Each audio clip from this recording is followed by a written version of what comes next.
Hi. I wanted to start by asking you to think about something. So what was the first big thing you bought in your life, right? So for some people, it might be a watch, could be a pair of sneakers, maybe. For me, it was a cycle. It was a bicycle. So then the next logical question to ask is, so how did I buy it? How did I finance it, right?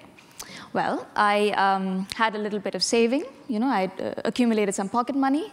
And I had a deficit, so I approached my very benevolent mother to fill the deficit. And then I knew that in case she was upset with me and didn't give it to me, then I would have to go after my sister, who always had more money than I did, and I would periodically borrow from her, right?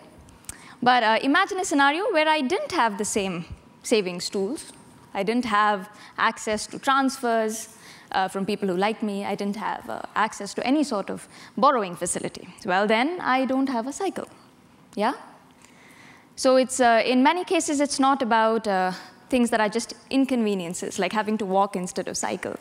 But in some cases, it can be about things that are fundamental, investing in learning, investing in healthcare.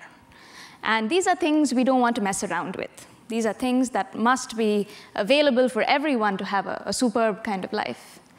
And if you look across the globe, there are severe inequalities in how people access and use finance. So I'm just going to give you one number, nothing in the millions, but just one simple number. So in the US, on average, every person has about 2 bank accounts. In Malawi, 1 in 5 people have a bank account. And this is probably the first step of interacting with the formal financial system, right? So why is this the case? It's been a problem for a while. There are issues of cost, regulation, information about products and how to use them. And these are sort of the traditional barriers, and we're making good progress in trying to reduce some of these barriers, especially on the cost front with the use of various technological channels. But there are still some things which will make it very difficult for people to do finance right. And that has to do with sort of society and with human behavior. So I'm going to give you a quick example to follow up on some of the things that Dean introduced, right? So part of the problem is that people are strange. We do all sorts of bizarre things. So last night you went to bed. You said, I'm going to get up. I have to get to this conference, so I'll get up at 7 a.m. But if you let nature take her course, you would have gotten up at 11 a.m., right? But you have to control some sort of future behavior of yours. So you use a piece of technology, the alarm clock. And then comes 7 a.m., Aishwarya wants to get up at 7:15. 7:15 a.m., Aishwarya wants to get up at 7:30. Right? And so you invent the snooze button. And if you still are sort of stuck, then you have to sort of resort to clocky, which is the alarm clock that jumps off and starts walking. So part of the problem is that we have self-control issues, and we need to figure out the right commitment devices for them. And this is exactly what we do in the financial sector. We design the right kinds of products and services to help poor families get to the goals they set for themselves. And we do this by using a variety of tools. We have simple things like safe boxes. We put labels on passbooks of savings accounts to remind people of the goals they set. We also deliver information as well as payment services over mobile phones, right?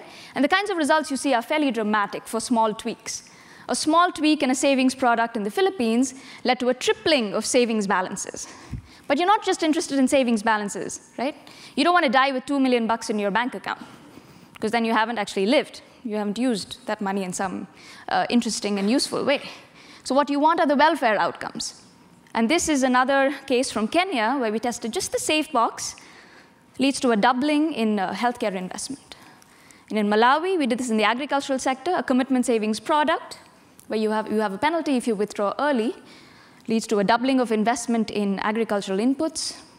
It leads to a much greater area of land that you sow, and a quadrupling of the output from your farm. So I want us to sort of take this and go back to sort of the overall theme. Finance has a very bad name at the moment, right? Everybody hates the financial sector, and for good reason.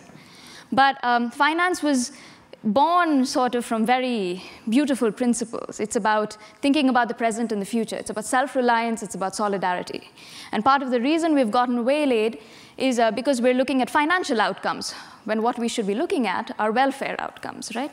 What the dreams that people are going after, and how the right financial tools can get them there. So I'll leave you with that thought. Thanks.